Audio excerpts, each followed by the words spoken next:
Boa tarde, meus amigos, tudo bem? Tudo bom? Como é que foram de semana? Tudo tranquilo? Bom, vamos começar aí hoje. A Tati está chegando já. Ela mandou uma mensagem dizendo que vai atrasar só um pouquinho, mas que daqui a pouco ela está aí. E a gente começa pelo Evangelho, como sempre, né? Vamos lá ver a mensagem do Evangelho de hoje.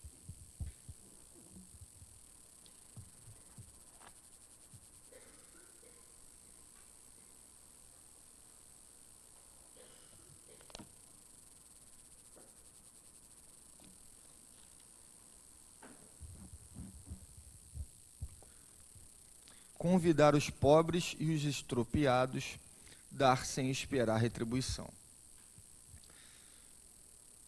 Disse também aquele que o convidara: quando derdes um jantar ou uma ceia, não convideis nem os vossos amigos, nem os vossos irmãos, nem os vossos parentes, nem os vossos vizinhos que forem ricos, para que em seguida não vos convidem a seu turno e assim retribuam o que de vós receberem.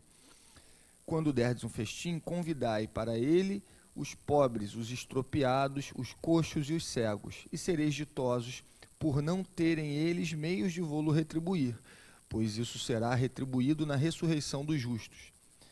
Um dos que se achavam à mesa, ouvindo essas palavras, disse-lhe: feliz do que comer do pão no reino de Deus. Lucas, capítulo 12, versículos de 12 a 15. E agora a explicação de Kardec, vamos ver aqui um pedacinho. Quando derdes um festim, disse Jesus, não convideis para ele os vossos amigos, mas os pobres e os estropiados. Estas palavras absurdas, se tomadas ao pé da letra, são sublimes, se lhe buscarmos o espírito.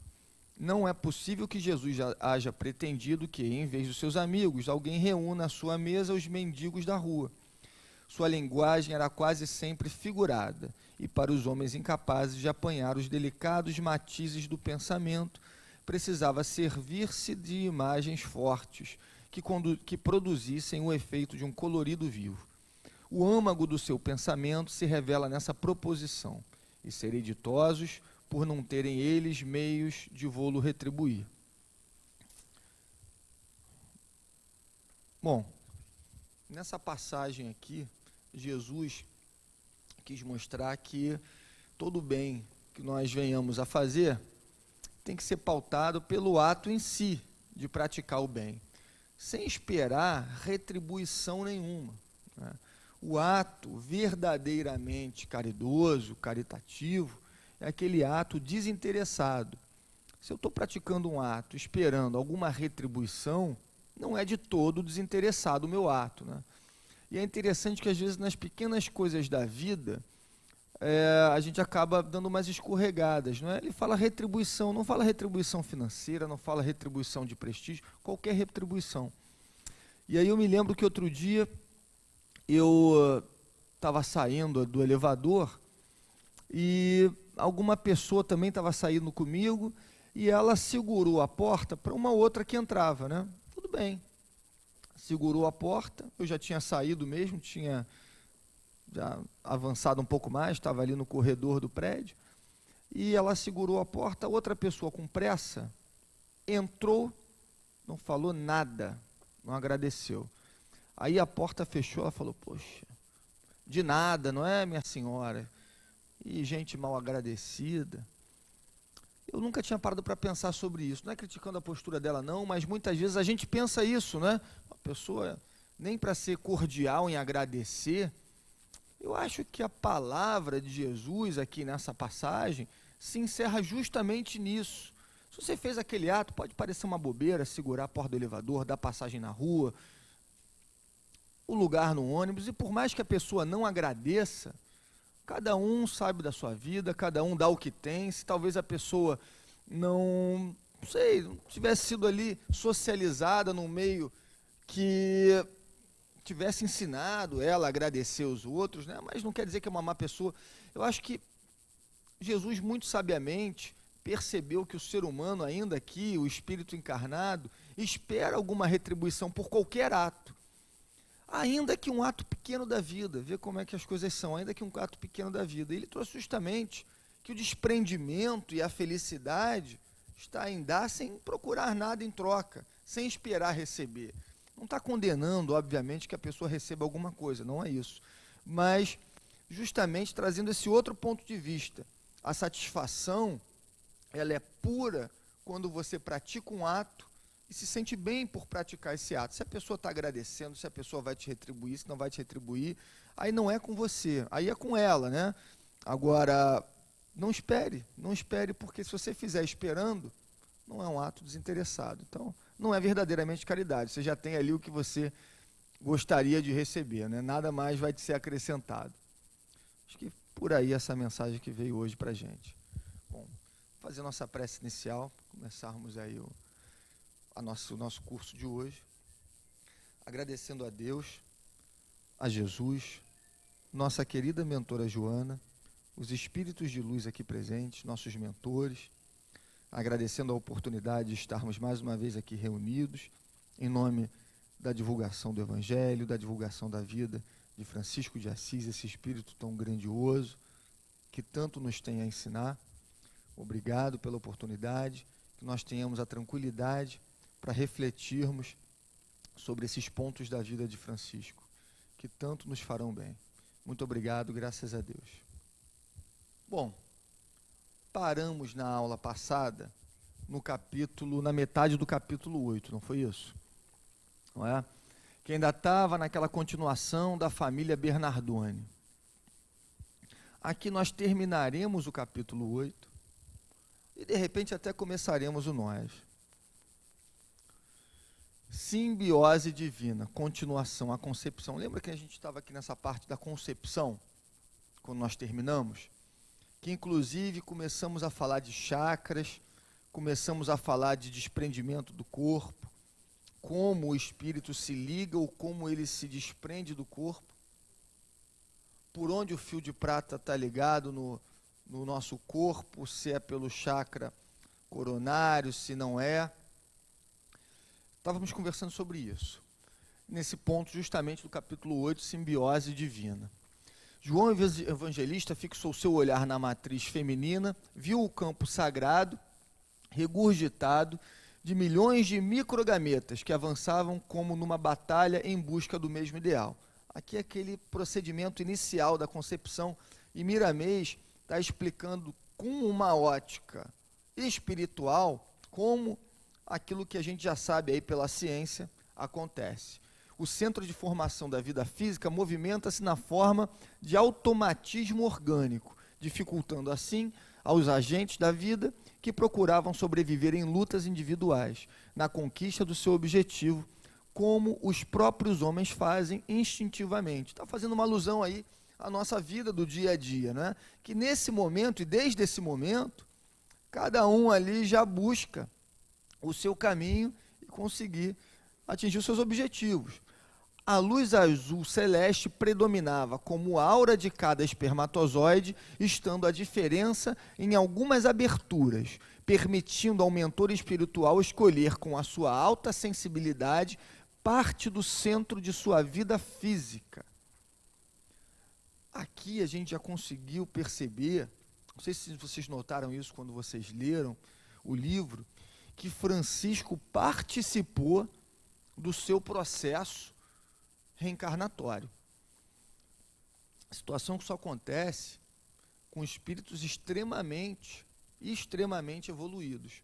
Porque, via de regra, o espírito nesse momento aqui está adormecido, completamente adormecido, e o mentor, junto com uma equipe, que justamente faz esse trabalho aí de seleção, escolha, de qual vai ser o espermatozoide ali a fecundar, o óvulo, como e em que momento isso vai acontecer. É todo um trabalho feito pelo mentor, via de regra, daquele espírito que está encarnando, e a sua equipe.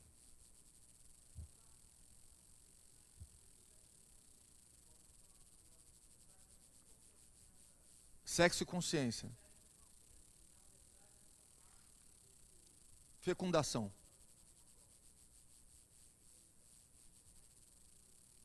Tem o item, lembra qual é o capítulo, qual é a parte?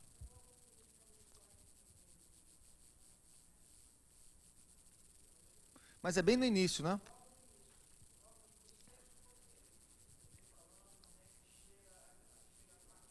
A parte espiritual trabalhando nessa. Isso.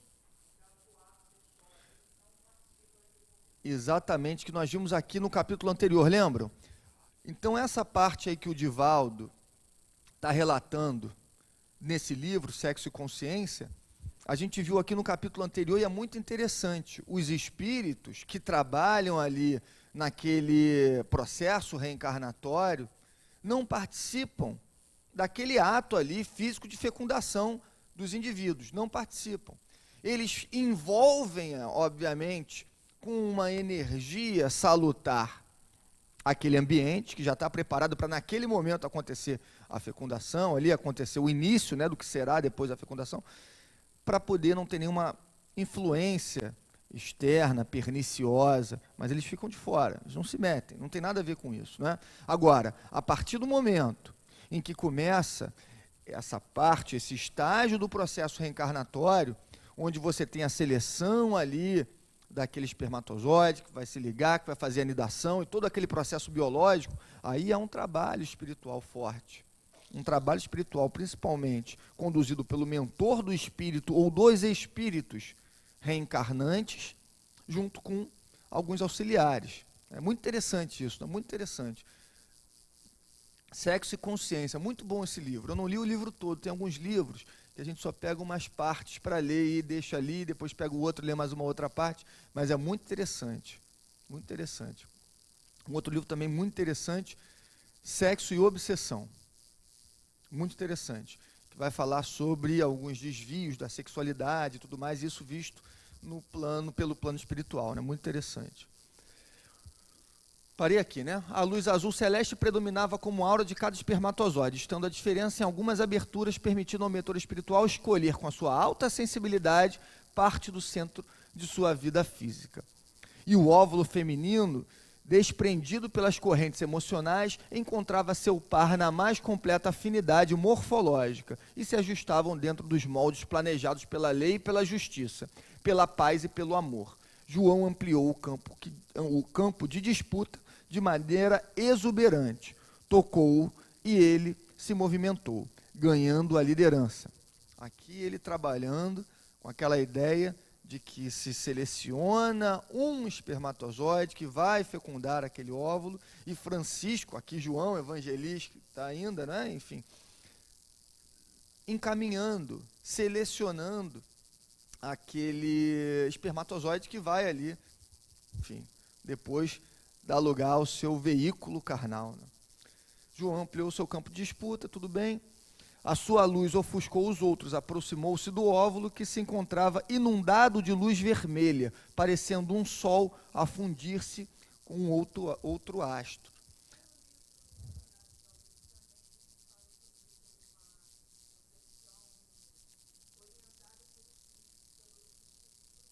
Sim, sim, também. Tudo se encaixa, né? Tudo se encaixa. E não é à toa, a gente vai ver aqui o corpo espiritual, o corpo físico, material, um desenho que eu trouxe aqui para vocês. E o nosso corpo físico, o nosso corpo espiritual, na verdade, ele só projeta as imperfeições ou qualidades do nosso espírito. Via de regra é isso, não é? Claro que às vezes a pessoa vem com alguma deficiência, alguma limitação física, por escolha, um espírito extremamente evoluído, que não tem assim tantos defeitos, não é? Para, enfim, sofrer alguma limitação física, mas que escolhe, como prova ou como missão, vir naquele veículo limitado para poder, enfim, passar melhor a sua mensagem ou passar por aquela situação e dar o testemunho daquilo para os outros, não é? Então não é sempre, não é? Às vezes as pessoas têm aquela ideia quase que cartesiana, olha, se a pessoa nasce com esse problema porque na vida passada ela se utilizou mal das suas escolhas e aí ela, não sei, degradou o seu veículo carnal que acabou sendo projetado para uma próxima vida, então está pagando. Não tem nada a ver. Família. a própria família aprendendo com uma pessoa que tem alguma limitação, a própria família, muitas vezes, crescendo com isso, né, porque está trabalhando a caridade em ajudar uma pessoa que tem uma certa dificuldade, uma certa limitação. Olha aí, chegaram. Tudo bem? Tati chegou praticamente na hora.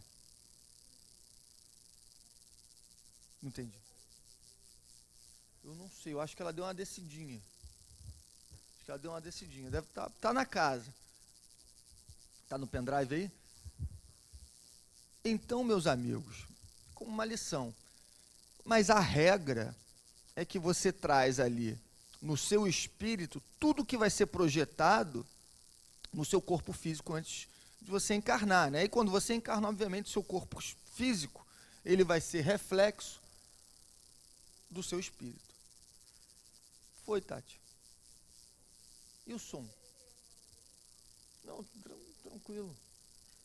Tá rodando aí o filme. Tá aqui, ó. Um pouquinho para cima. Nada. Se quiser botar o vídeo agora, a gente bota aqui, a gente dá um... Tem que ter o som, tem um negócio do som, tem uma mágica. Mas eu acho que daqui a pouco também ela está chegando.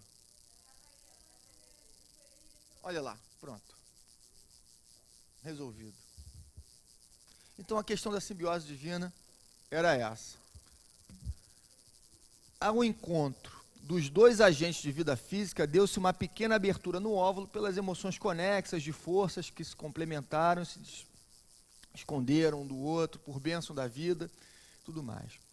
O discípulo de Jesus já estava ligado. Quer botar aí? Tá bom.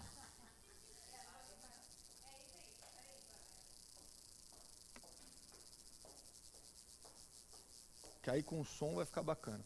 Vamos dar uma pausa ali, vamos ver o videozinho.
né?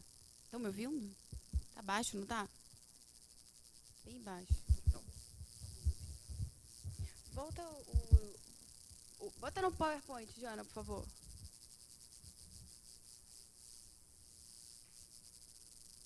Bota no primeiro, né? Por favor. Ele não tá andando aqui, já. Ah, tá. Obrigada. Eu pedi para voltar só porque a gente viu o vídeo, né? E eu achei fantástico, eu quis botar o vídeo, porque é maravilhoso a gente imaginar. Aqui ele fala toda a parte que ele está se acoplando à mãe, né? Se acoplando àquele corpo espiritual, né? Ao corpo material, né? Que vai entrar em processo de formação. E o vídeo mostra tudo isso, né? Como é maravilhoso essa possibilidade que Deus nos deu, né? Porque nós todos passamos por isso. Todos nós passamos por esse caminho. Nós chegamos aqui assim. Todos nós passamos por essa fase, né? Esse nascer é maravilhoso. Quando a gente imagina que tão maravilhoso é o que Deus nos proporciona todo dia, né? Principalmente assim, vamos botar assim, a mulher, né? A mulher que engravida. Eu já tive 2 filhos, eu vejo um vídeo desse, eu leio as histórias, a gente vai vendo como é maravilhoso, como é perfeito. Como Deus é bom com a gente, né?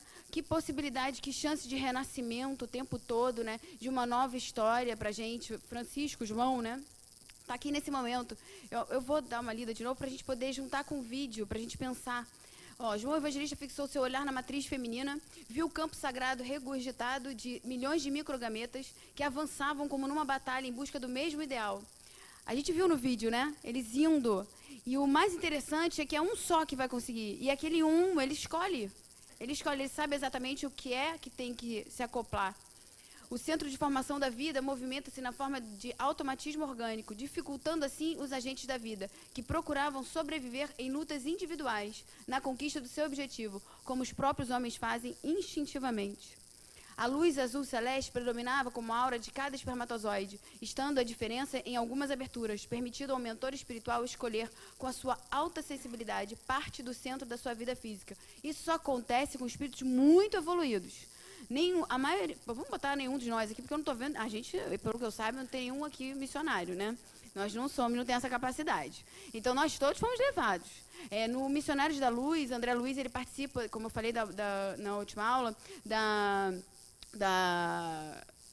do retorno, da encarnação do Segismundo, e tem todo o processo. É muito, muito bonito. A quantidade, ele fica chocado com a quantidade de espíritos. O trabalho que é para ver esse enlace do corpo com o espírito, né?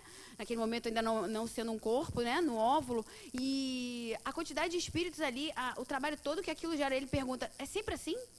E ele fala, é sempre, na grande maioria das vezes. Pouquíssimos espíritos muito iluminados, com um grau de elevação imenso, que conseguem estar envolvidos nesse processo. E João não está envolvido, é ele quem faz. É ele quem faz. Imagina Jesus. Imagina só, que coisa maravilhosa. E o óvulo feminino, desprendido pelas correntes emocionais, encontrava seu par na mais completa afinidade morfológica, que se ajustavam dentro dos moldes planejados pela lei e pela justiça, pela paz e pelo amor. Que é o que acontece no vídeo, né? Quando eles se acoplam e aí acontece aquela maravilha da vida. Que é uma maravilha. Tem vários livros falando sobre a reencarnação. É interessante a gente saber para que a gente dê valor à nossa. Porque não é simples, não é algo que é acaso. Fiquei grávida. Foi sem querer. Não foi sem querer. Né? Você não podia não estar consciente aqui, neste plano, mas inconsciente, em desdobramento, pode ter certeza que houve todo um planejamento.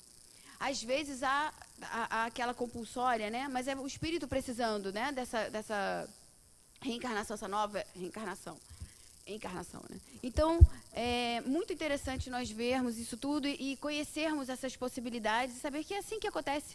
Que aconteceu com todos nós, que acontece com as mães quando elas engravidam, ou como é que é dentro do nosso útero, o que acontece, toda a capacidade espiritual que existe. Tem um livro que é muito legal, que é Minha Vida em Gestação. Eu li quando eu estava grávida do meu primeiro filho. O livro é sensacional. É um livrinho, assim, finíssimo. Fala todo o processo, desde a hora que o espírito escolhe reencarnar com aqueles dois pais. E acontece e como a gente falou na última aula, eles conversam, os pais aceitam. Acontece a parte, o acoplamento, né?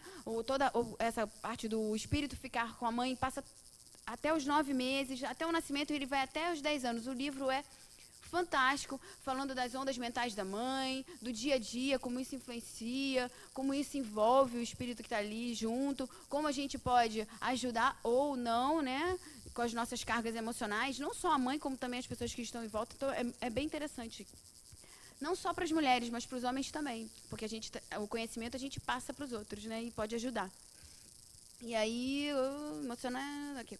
João ampliou o campo de disputa de maneira exuberante. Tocou e ele se movimentou ganhando a liderança. A sua luz ofuscou os outros. Aproximou-se do óvulo que se encontrava inundado de luz vermelha, aparecendo um sol a fundir-se com outro astro. Que coisa maravilhosa, que foi exatamente o que a gente viu, né? O óvulo estava ali, pronto. Então, isso é muito perfeito. A reencarnação é algo divino. Nós temos que agradecer todos os dias nós estarmos aqui. Mesmo tendo as dificuldades, os desafios diários que nós temos que agradecer. Porque é algo muito divino. É algo que a gente tem que entender que esperamos, muitas vezes, séculos para poder reencarnar, para poder depurar, para poder evoluir, continuar, reencontrar um ente que a gente amava e que há muito a gente já não via, por não ter mais sintonia, ou para auxiliar.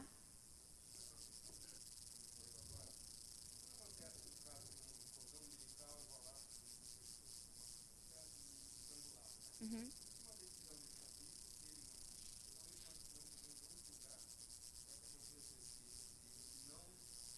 Ele pode, olha só, pode ser várias coisas. Mas, assim, vamos botar assim, nesse momento, ele pode sim ser um espírito rebelde que não está querendo, está vindo numa compulsória, ele está revoltado ali e lutar para não nascer. Mas, assim, eu acredito que nesse momento, e se Deus colocou ele naquela situação de nascer, de vir, ele vai proteger ele ao máximo para que ele não consiga fazer esse ato, entendeu? Agora, e essa coisa do cordão umbilical à volta, às vezes é um karma. É uma situação que você precisa. Às vezes o espírito precisava viver só aquele instante mesmo do útero, no ventre. De repente, vamos botar assim, pode ser 1000 coisas. Uma delas pode ser o espírito que está dentro daquele ventre, precisa só daquele determinado tempo em gestação para, muitas vezes, recuperar o perispírito de lesões de outras vidas, e ele não tem nem condição ainda de reencarnar e está fazendo aqui, é um processo de recuperação do perispírito. Isso acontece muito com suicida. Isso acontece também muito, tirando até a questão do cordão umbilical, de abortos espontâneos, quando há todo cuidado por parte da gestante, mas mesmo assim há um aborto espontâneo. Muitas vezes aquele espírito, inúmeras situações, mas muitas vezes o espírito precisa manter aquele contato inicial com o corpo físico para começar já a moldar um pouco melhor, a tomar contato com uma energia um pouco mais grosseira, porque ele ainda está em processo de refazimento, muitas vezes, do seu próprio perispírito, que se desfigurou num caso, por exemplo, de suicídio, mas não necessariamente. Às vezes o aborto espontâneo pode ter sido justamente alguma coisa programada para, enfim, esperar um momento mais adequado, as circunstâncias mudaram, e entre inúmeras outras situações que a gente pode imaginar. Pode ser uma prova da mãe. Não nesse livro que eu li, ele vai até uma determinada idade e ele desencarna. E aí a família, na hora eu tava grávida lendo, fiquei assim, meu Deus, fui ler que o garotinho desencarna. Só que você se apaixona, porque o garoto é um espírito missionário, ele vem com um amor imenso, e o pai era uma pessoa que só queria curtir a vida, ele não queria ter filhos, então ele evitou ao máximo ter filho, ele tardou isso, o máximo que ele pôde, e aí a mãe engravida, ele vem, eles se apaixonam tanto pelo menino, e uma determinada hora o menino sempre pede um irmão, uma irmã, ele quer, e o pai fica mais mexido por ele, porque ele consegue mexer esse amor que o pai continha, né? E aí ele tem, mas ele só tem o filho depois que há o desencarne dele. Mas ele mudou completamente a vida daqueles dois espíritos, que o pai era materialista, só queria curtir a vida, e aquela fase, aqueles 10 anos que eles passam juntos, é de transformação. Então tem isso também. Isso, também o mesmo espírito precisa vir de alguma maneira, né? E aí, se os pais têm esse, vamos botar assim, não gosto de botar muito karma, não, mas tem essa limitação, não dava para ter o filho de uma forma natural, né? E é pela inseminação, vai vir. Vai virar, entendeu? Só um segundo, no Transição Planetária, ele fala que as crianças que vêm por inseminação, essas famílias que escolhem os filhos por inseminação, são famílias de um amor muito grande. Então, geralmente eles colocam espíritos, e nessa transição eles estavam vindo muitos espíritos missionários através dessas famílias, porque como elas vinham com um amor imenso, porque são anos e anos tentando, desejando muito aquele filho, e quando vem é um amor, é um carinho, é um cuidado imenso, e que esses espíritos precisavam disso, e vem através assim. Então, não tem diferença. O espírito, aquilo que a gente tiver que ter nessa vida virá, de alguma forma, pela porta, pela barriga, por ali na rua, vai vir.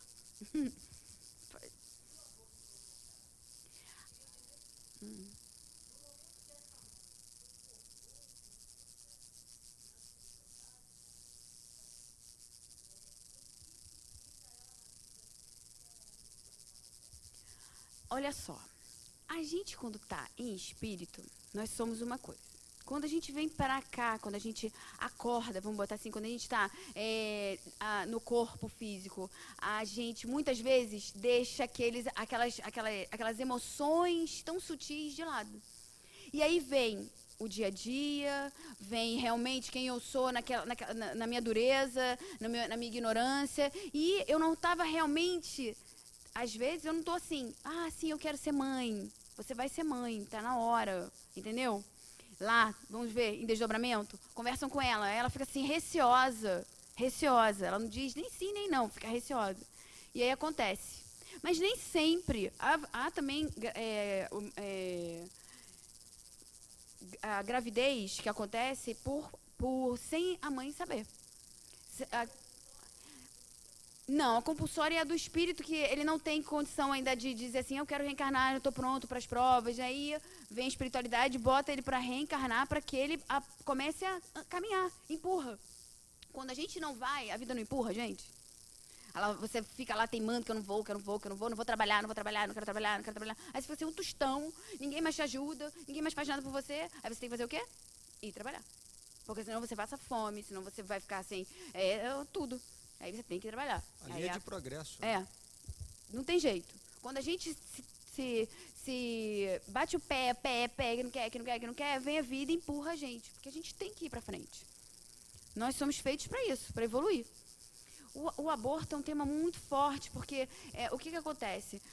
A mãe, quando ela chega nesse ponto de abortar, esse espírito, ele está muito... vamos dizer, desorientado. E às vezes esse espírito que ela está recebendo não é alguém que ela também amasse. E aí quando ela sente uma repulsa forte. Então por isso que é muito difícil a gente julgar.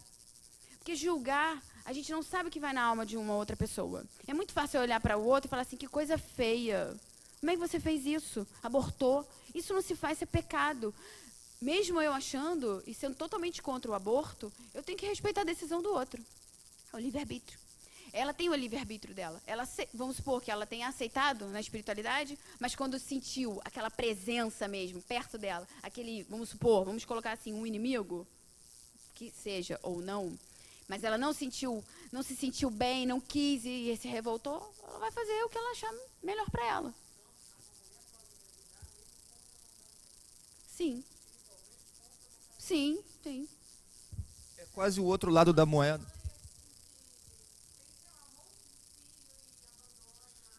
É quase o outro lado da moeda da reencarnação compulsória. A reencarnação compulsória é um lado da moeda. O espírito que não quer, mas pela própria lei de progresso, compulsoriamente ele é compelido, né? Compulsoriamente ele vai participar da vida carnal. No outro lado, muitas vezes a mãe não quer receber, ela não quer receber, tem que falar aqui, ela não quer receber, ela luta contra aquilo, mas faz parte do planejamento dela, por mais...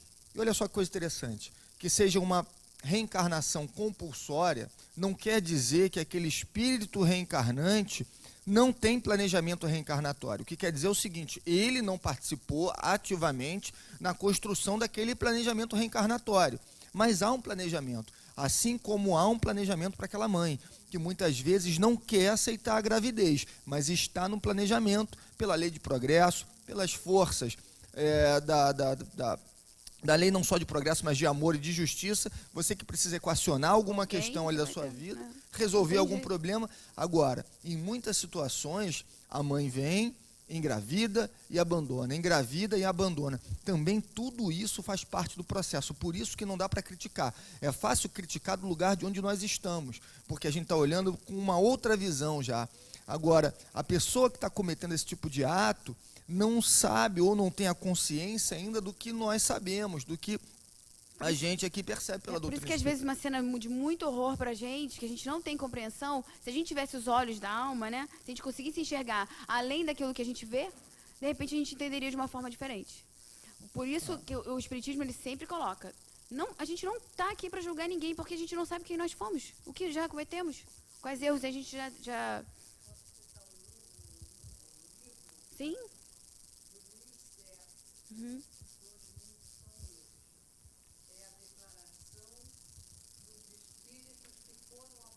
Uhum. É uma luta.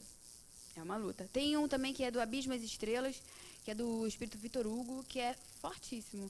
E realmente é uma coisa que a gente tem que combater no sentido de dar consciência às pessoas. É dar consciência, não julgando, porque julgar é muito fácil. É feio, é errado, é pecado, é isso. A gente passou a existência da gente ouvindo isso. E não melhorou. Ajudou? Não, só causa revolta. A dificuldade, quando a gente vê, além do corpo físico, a gente sabe que nós somos espíritos e que tem toda uma trajetória aí, e que de repente aquele filho que eu não queria receber e que eu recebi, e que, pô, não dá, cara, não bate, tô louca pra ele ir embora, sair de casa. É alguém que eu muito feri. E que eu tô tendo a chance nessa vida de resgate. Que é difícil? Sim, é difícil. É trabalhoso? É trabalhoso. Dá vontade de fugir? Dá vontade de fugir. Mas com a gente criando a consciência, iluminando as nossas mentes, a gente vai conseguindo transformar.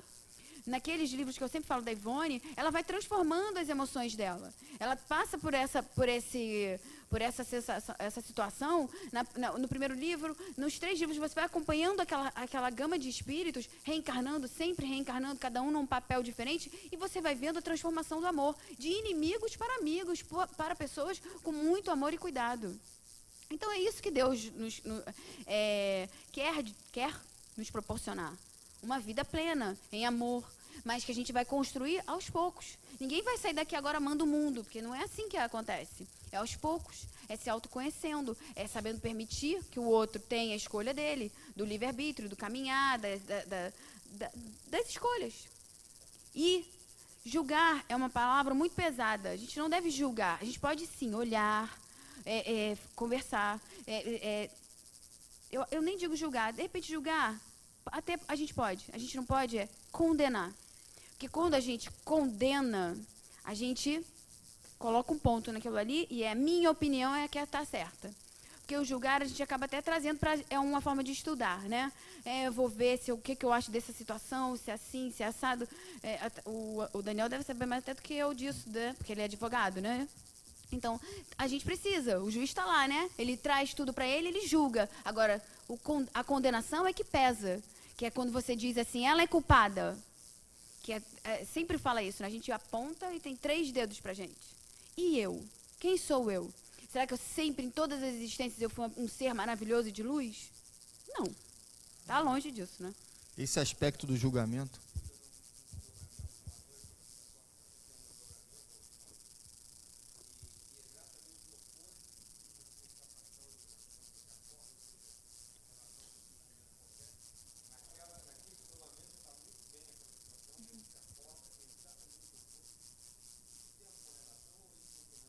Olha, sonho, a gente vai falar sobre sonho.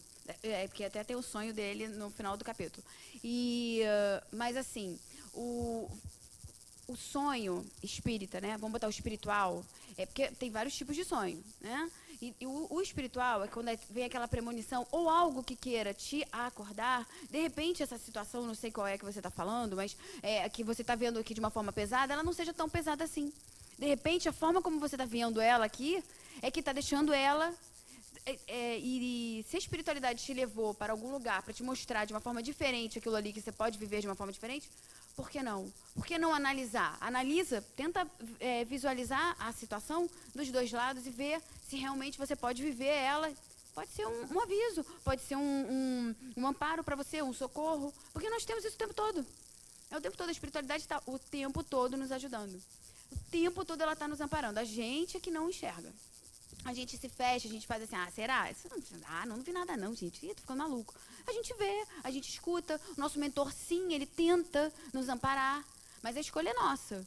Ele vai usar a intuição, ele vai usar o sonho, o desdobramento, ele vai usar aquela outra pessoa que vai te ligar naquela hora e vai te falar alguma coisa e fala, oi, gente, ela sabia o que eu estava pensando? Aquela hora que você está bem triste, alguém te liga, ai, que saudade. Eu falo, gente, não é possível.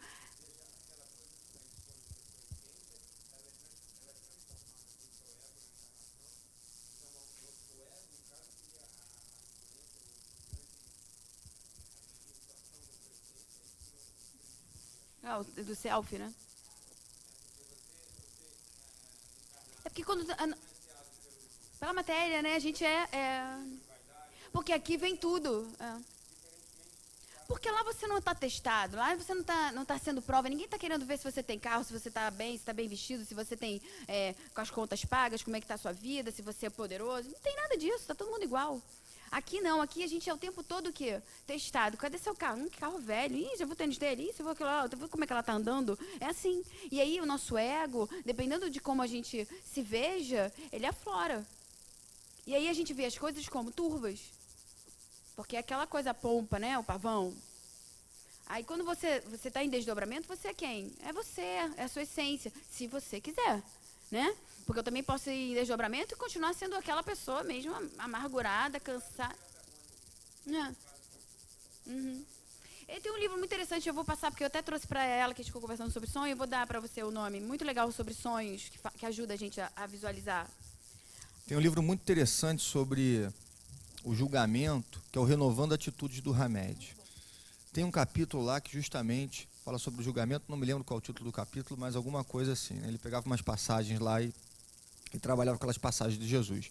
Ele falava o seguinte, resumindo, numa parte lá do capítulo. Aquele que se arvora em ser julgador do outro, julgador não esse julgamento interessante, o julgamento sadio, nessa perspectiva aqui que a Tati trouxe, de lição, né? Porque muitas vezes você está julgando, mas para você mesmo, eu não quero ter esse tipo de atitude, eu não acho correto fazer isso. Esse é o julgamento válido. Agora, o julgamento que condena, que critica, que macula a imagem do outro, que é complicado. E Hamed fala sobre esse julgamento que é complicado o seguinte, aquele que se arvora em ser acusador e julgador do outro, condena a si mesmo, atraindo para si tudo aquilo que ele condena no outro. Ou seja, eu consigo melhor ver, a psicologia já explica isso, né? No outro, inclusive, os meus próprios defeitos. Se eu enxergo um defeito, eu me revolto com aquele defeito que está projetado naquela pessoa ali, eu estou projetando o meu defeito nela e por isso que eu acho um absurdo e não consigo enxergar em mim, mas eu vejo no outro. É interessante isso, a gente trabalhar com essa perspectiva, né, do julgamento enquanto lição. Esse livro é maravilhoso, Renovando Atitudes, é sobre o evangelho que ele faz. Ele pega várias passagens, né? Os livros dele, cada livro é o Evangelho, é o Renovando, o Livro dos Espíritos, eu não lembro agora qual é o nome, a Imensidão dos Sentidos é Livro dos Médios, e é bom, é gostoso de ler. Porque são passagens, não são textos grandes, é muito interessante, vale muito a pena e tem aqui na casa. É de cabeceira. Pode. Até esqueceu. Nem sempre. Na grande maioria das vezes, sim. Só se eu não tiver condição.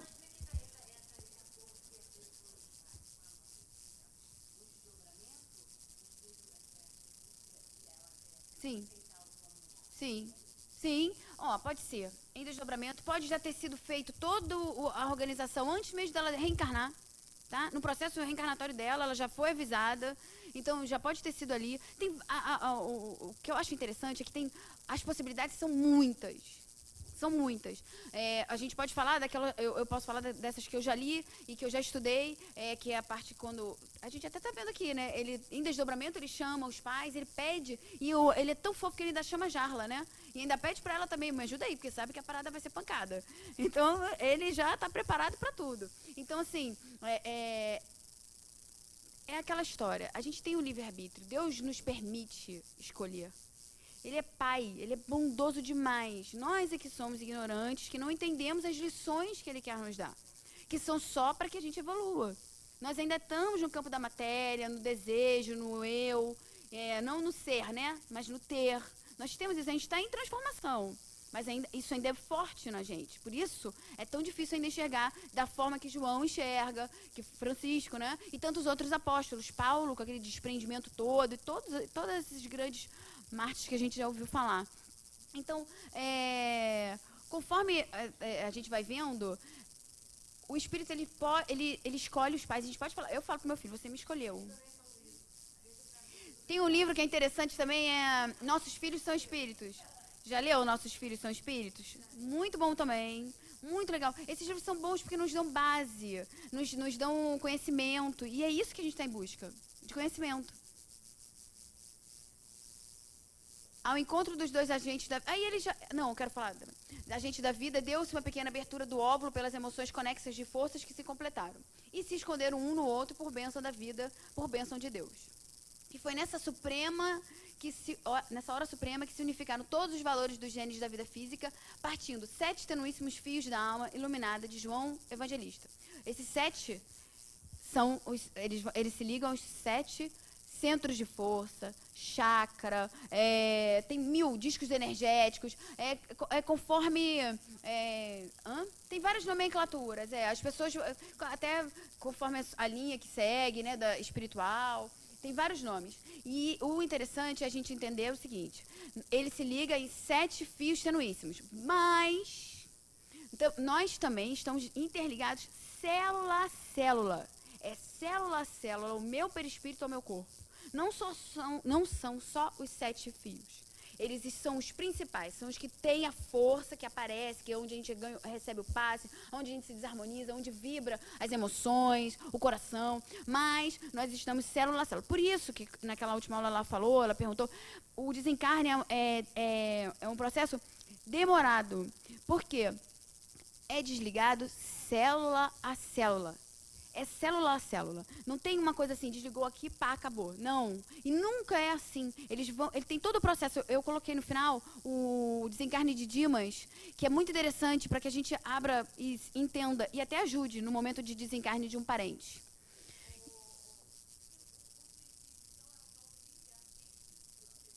Sim, é um livre-arbítrio, mas é a loucura, né? É o fim de tudo, é o desengano, é o despreparo, é a loucura.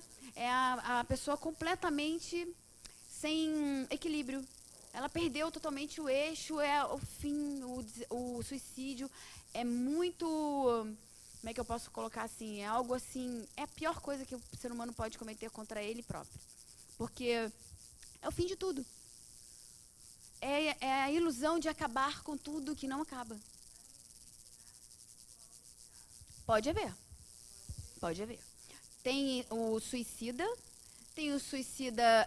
involuntário, que é aquele que a gente falou do André Luiz, né? Que eles, ao longo da vida, com uma vida desregrada, você acaba tendo esse tipo de situação.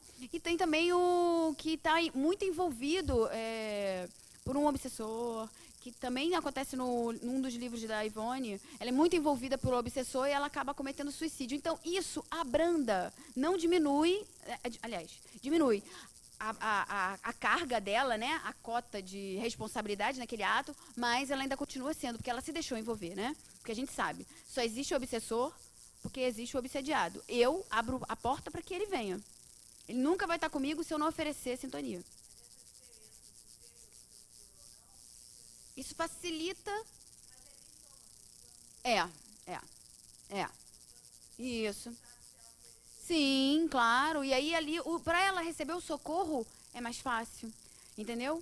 Quando o ato não é só dela, não foi... Porque quando a pessoa... Vamos entender assim, não é que não tenha socorro o suicida. É um livro muito bom, é Memórias de um Suicida. Eu já li, mas para ler tem que ter preparo, porque é um livro bem forte. Não é que eu não indique, mas para ler tem que se preparar, porque é um livro forte mesmo. O que acontece? O suicida, ele...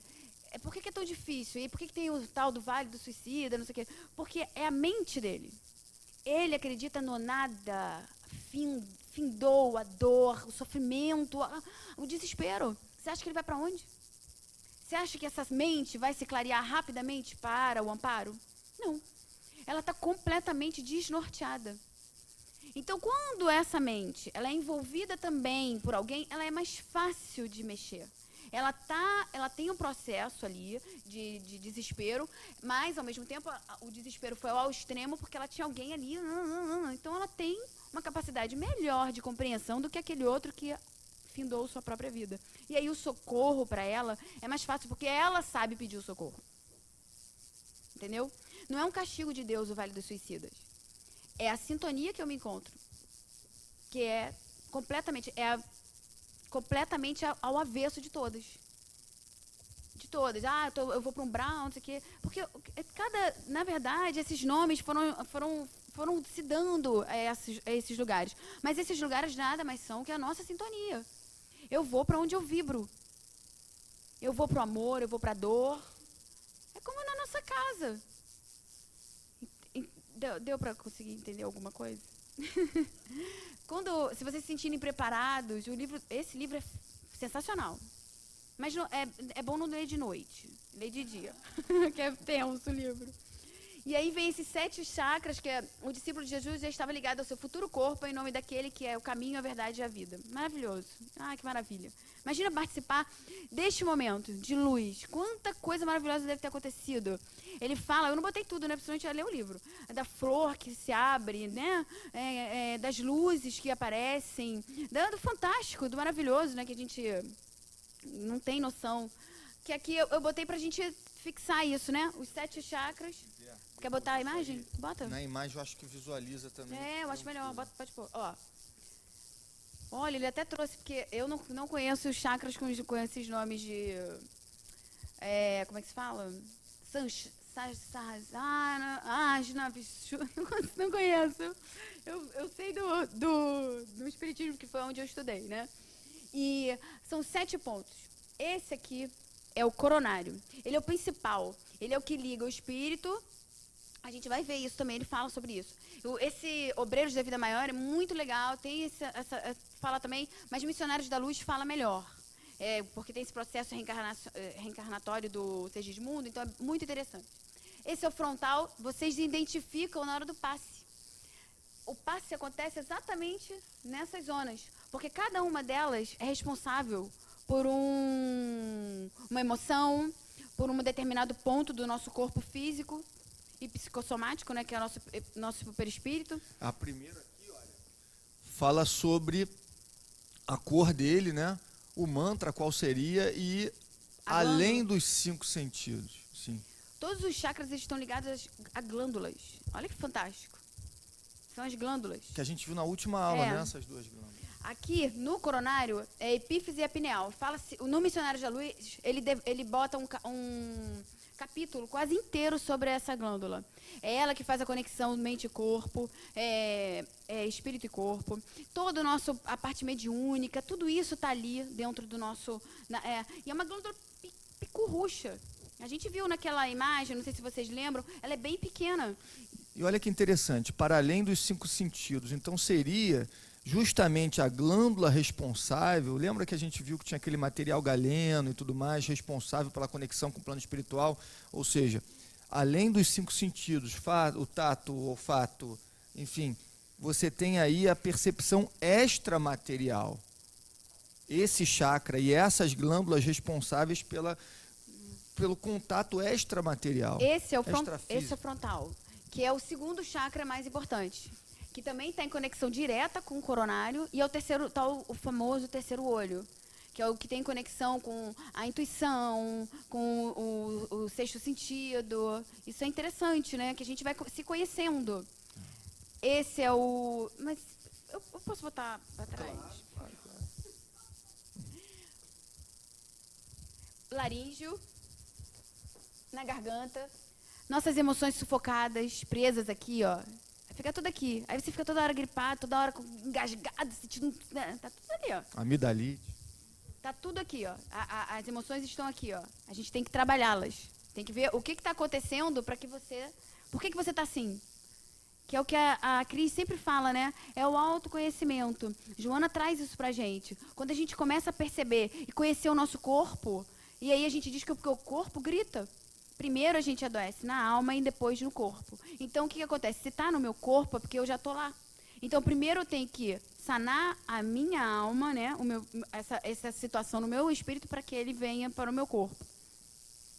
O laríngeo, o cardíaco, que é sobre o coração também, as emoções, todas aqui, ó.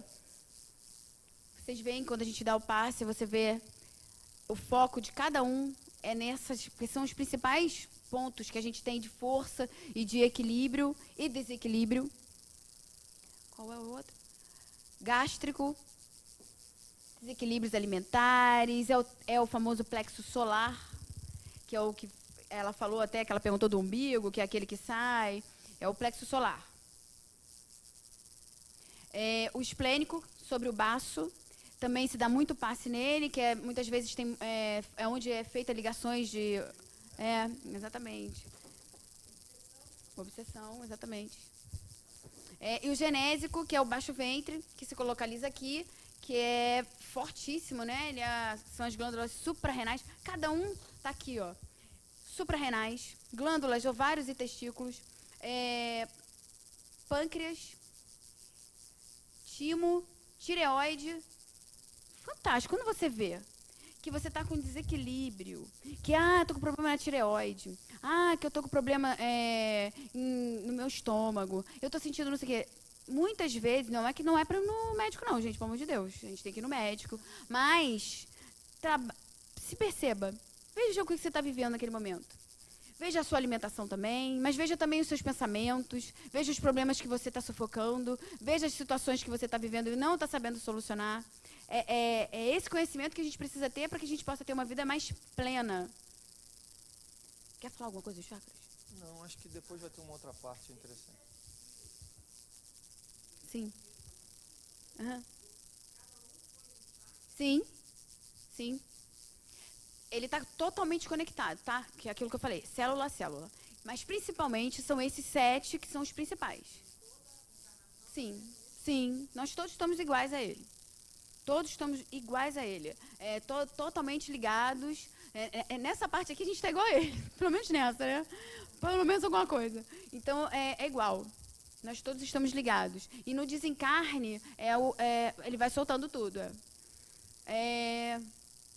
O Natal de Jesus, quando se fazia 1181 anos que o Cristo se fizera visível na terra, o seu discípulo do amor crucificava-se na carne com 7 amarras, que somente a morte física poderia desatar, quando o destino indicasse o tempo marcado pela divindade, para que o espírito voltasse à pátria espiritual. Isso porque ele era um espírito evoluído, ele ia usar o tempo até o fim, porque às vezes a gente adianta. Às vezes, pelo mau uso do corpo, né? Tem livro que o André Luiz, não sei qual é, que a gente tem, o que era para nós temos fluido vital para 150 anos? Acho que é algo assim, 150, Mais 120, 100 130, mais de 100 anos. Só que a gente nunca consegue porque a gente vai destruindo ele ao longo da vida com o mau uso. E a maior parte pelas emoções. Né? Pelas emoções, não é só a doença física. A doença física ela é reflexo de um problema emocional, né? Enquanto o mundo cristão cantava hosanas, né, relembrando o momento histórico da vinda do Messias à Terra, o profeta de Pátimos aproveitava o ambiente sublimado de paz para ingressar na carne e por intermédio da lei da reencarnação. E os 200 discípulos adestrados nos mais requintados conceitos evangélicos desciam igualmente das altas esferas em direção a vários pontos do globo para também renascerem com fidelidade total ao seu mestre. Para a gente ver, né, que todo o processo que é fantástico. Aqui eu desenlace. Eu vou falar para a gente poder... Há 3 regiões orgânicas fundamentais que demandam extremo cuidado nos serviços de liberação da alma. Aqui é o desencarne de Dimas. Eu achei interessante para que a gente saiba como é que isso acontece, para clarear a nossa mente, né? Porque esse livro é muito bom. Todos do André Luiz. Gente, vocês Você pega, eu estava lendo o Passe, aí fui ler, né, para poder falar do chakra.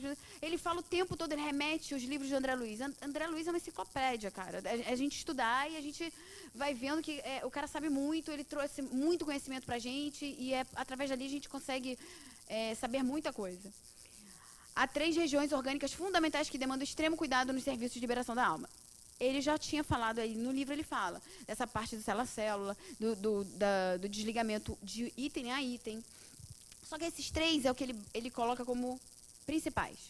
O centro vegetativo, ligado ao ventre, que é o plexo solar, aquele que a gente estava falando, como sede das manifestações fisiológicas. O centro emocional, zona dos sentimentos e desejos, sediado no tórax, aqui, o cardíaco, né? E o centro mental, mais importante por excelência, situado no cérebro, o coronário. O primeiro a ser desligado foi o plexo solar, desatando laços que localizavam forças físicas. O segundo foi o emocional, sobre o tórax, relaxando os elos que mantêm a coesão celular no centro emotivo, operando sobre determinado ponto do coração. Quer dizer, ele tirou a emoção, depois ele foi no coração, e aí a última etapa, concentrando todo o potencial no cérebro, o último ponto de ligação do cordão fluídico, corpo-perispírito, desligado lentamente conforme a necessidade do espírito desencarnante. Como é que foi o desencarne dele? Ele estava num hospital, né, já bem doente, ele estava, a família lá, em prece, eles deram uma melhoradinha no Dimas para a família parar de ficar naquele desespero. Vocês já viram? Que do nada, melhorou, graças a Deus, do nada, no dia seguinte, puf, todo mundo fica feliz, a pessoa desencarna. Isso acontece muito. Por quê? Por quê? Porque a família... Acabou? 3 minutos. Ah, tá. Gente, vai ter que adiantar. A família, ela tá sofrendo muito ali, tá prendendo o amigo ali. Entendeu? E aí ele sofre, ele também se pega, e aí dificulta o processo todo desses espíritos que estão ali tentando desligar ele. E aí, para que eles fiquem mais calmos, parem de ter aquela choradeira. E aí eles conseguem fazer. Porque imagina a energia que está em torno ali, de sofrimento, de dor, de apego. Isso daí prejudica aí sobremaneira ali o desenlace, né? Muito. E aí ele fala, nesse do Dimas, eles fazem todo o processo, ele desencarna, a família toda, vejam só, a família toda recebe a notícia, ele morreu, todo mundo triste, vai preparar o enterro. Ele continua ele fala que ele tem que ficar com o coronário ligado ainda, vai ser desligado aos poucos, só depois do enterro, do processo de enterro, porque pela carga que ele tinha ainda, muito grande, ele não podia ser desligado imediatamente. Então, para a gente entender, essa parte do desenlace é bem complicada, é um processo difícil, muito sério. Por isso que quando a gente vai num momento assim de desencarne, num enterro, nós temos que fazer prece. Prece para aquele espírito aceitar, prece para a espiritualidade estar ali em volta, auxiliar no desapego, no desenlace, porque é muito difícil. E se a gente chega ali e fica ali rindo, isso aqui encontrei fulana, foi lá só para marcar presença, tirar foto.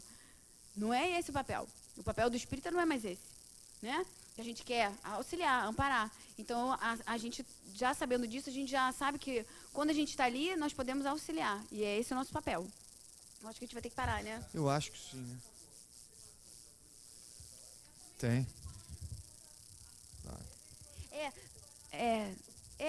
Deixa só, porque ela chamou ali. Mas assim, a cremação é aquela coisa. Tem várias pessoas que são contra, porque dependendo do espírito muito apegado, ele pode sofrer. Aí ele vai estar ali, queimando junto com o corpo. Não, doação dos órgãos não. Pelo contrário, doação dos órgãos, geralmente... 72 horas, exatamente.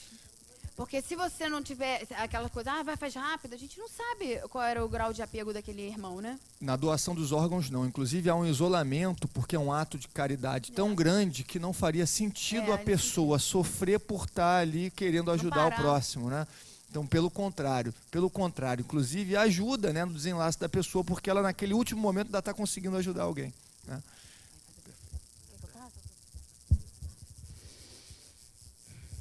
Desculpa, a gente vai ter que acabar porque pediram.